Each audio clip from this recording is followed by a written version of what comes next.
bye week, we had a great chance to assess a lot of our younger players. We had a great chance to heal, a great chance to do some quality work, ones versus ones, and a lot of work just in self-scout, finding out what exactly has worked for us offensively, what's worked for us special teams wise, what's worked for us defensively, and to really hone in on using those things to finish the year with. On a sad note, Jordan Pendleton suffered an injury in the TCU game, a new injury to his knee that is season-ending.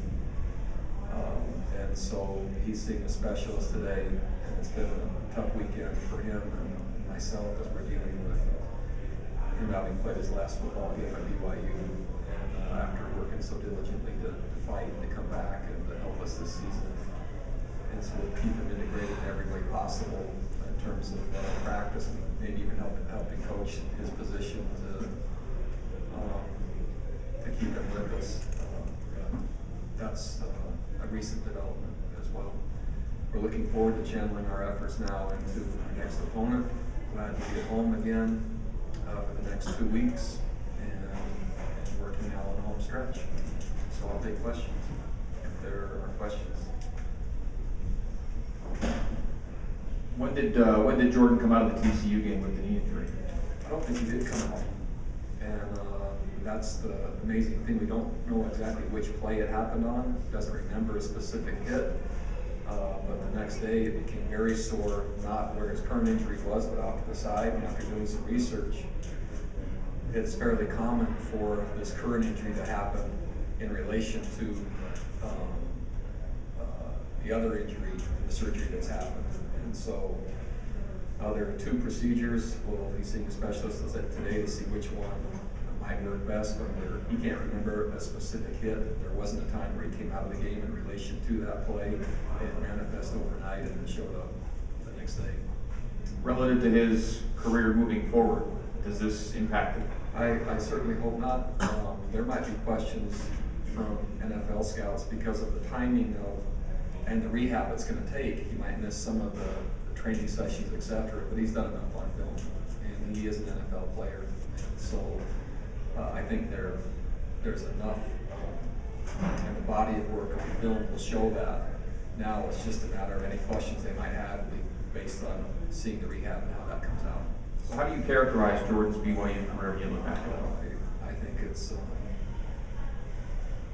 think it shows a lot of determination. Very difficult. But from his sophomore year, which would probably be the highlight of health and production, to then a real shift to just grit and determination and recovery. But he has been instrumental in helping us play, I think, very good defense this year, and his day-to-day example of just when you hear him walking down the hallway, you'll hear things clicking and popping and etc. They're draining fluid from his knee at least once a week, and he just keeps showing up to play. And so he's earned my respect and his teammates' respect. And so I think he's grown and matured as a person. I think he's helped us win a lot of football games, and I would say it's a success. Wouldn't be ideal in terms of the injury perspective, but I think he's learned a lot along the way. You start Frazier at center. Yeah. Are there other questions? Bronco, I think some people on the outside are looking at records of the upcoming games you'll have at home, and maybe fans will say your team won't be challenged, but where do you challenge this program in particular right now? First of all, any team we play is capable of beating us. I really believe that in Division I sports. If you look just the last weekend, I mean, on any given Saturday, if you're not ready to play, you can't get beat. My focus really isn't on our opponents, nor has it ever been. In my philosophical perspective, we can improve the football team. And we have 3 weeks left to do it in the regular season. I'd like us to see significant jumps in relation to how clean that we play. I'm talking offense, defense, and special teams.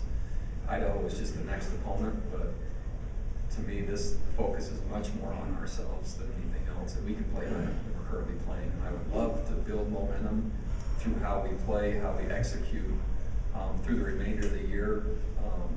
And I'd love to have a great postseason opportunity and continue to play well. But after having said all that, it goes back to this week and helping our team play at a higher level than we have yet this year, and that is our goal. Given the difficulty of scheduling teams in November as an independent, do you think this is how it's going to be with the lower level competition year after year? I don't. And there's already changes that have manifest for next year and the year after the year after. It is more difficult, but it won't be to where there'll only be, let's say, teams from a single conference that we'll finish with.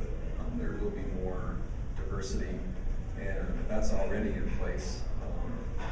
And with the way the college football is shifting and shaping right now too, some of our existing contracts might even change that we already have for next year, the following year, the following year. It is more difficult middle to late, but again, this is my first attempt, and I think it's gone relatively well. And again, we can still play better, which is the main thing we're focusing on.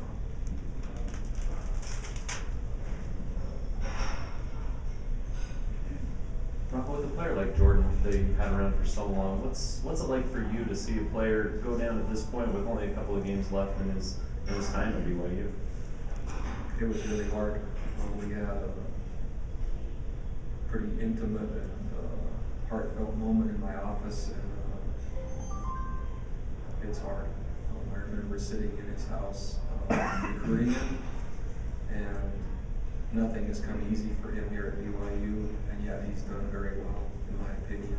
And I just, of all the things that have become more difficult as the head coach and seeing players get hurt, the effect that has on me is much different than it was when I first started.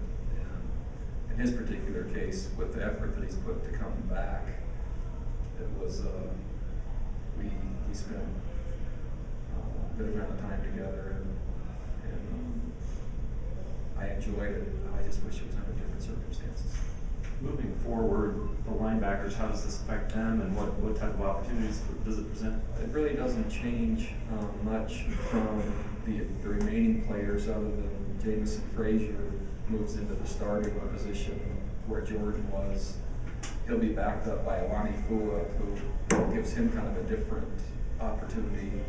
And then you still, Kyle Van Noy can play Sam as well if we don't think Alani is ready. And then Jade Wagner is the will. So Van Noy and Wagner are will, Frazier and Fua at Sam will be the two going into this game, knowing that Van Noy can play either side. One other thing, you said you had an extra day to prepare now for the upcoming game. What have you seen so far as you get prepared for Idaho? Idaho's had a lot of close losses. Lost a really close game to Virginia. It was fun to see him pull one out against San Jose. They made a strong comeback and did a nice finish. They lost a close one to Hawaii, 14-16. So there are 3 to 4 of those type of games they've had, but they just didn't make maybe one more play. Their season might be different. But from what I saw in their game against San Jose, they're playing hard and they're playing physical, and that's impressive. And in comparison to a similar opponent playing San Jose, it could be that type of game. So we have a similar opponent, at least one in common. And I thought San Jose was a decent football team, and it certainly wasn't one that we pulled away from. I was hoping we did, but we didn't. And so this is the next challenge. Bronco, going back to something you said about the landscape of college football changing, there have been a lot of reports that a couple of Western schools, Boise State, Air Force, may be trying to convince BYU to join them in a Western division of the Big East. Number one, is that true? Number two, what is your relationship with those two universities? Yeah, my relationship is strong with the head coaches. When I attend head coaches functions, there's a couple of people that I'm drawn to. I really like Chris Peterson. I consider him a friend. Same with Troy Calhoun. We used to sit side by side in the Mountain West Conference because it was Air Force, BYU. They did it alphabetically. So he and I sat side by side for all the meetings and got to know one another, and I respect his program. And there is a push, and there are conversations that are in place for the Big East to convince or to have BYU join that conference.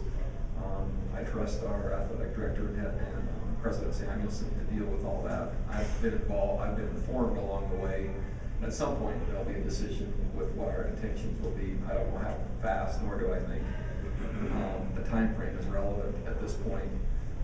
Certainly plenty of questions on our part that are in place, but with the landscape changing, the main benefit that I could see on the short-term scale would be inclusion into the BCS system. That's up in 2 years, but again, whether the Big East is able to hold that spot with the new teams going in, my guess would be yes, but I can't speak as to what we're going to do, other than just verifying that those conversations, we have been approached, but I wasn't involved in anything else.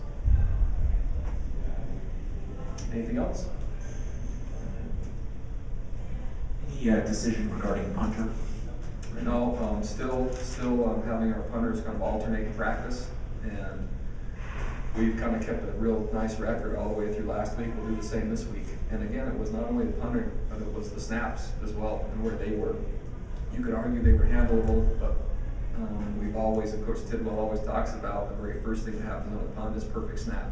And right now, those also have to be more consistent. So we're working hard on it. We're addressing it probably more than any other special team right now.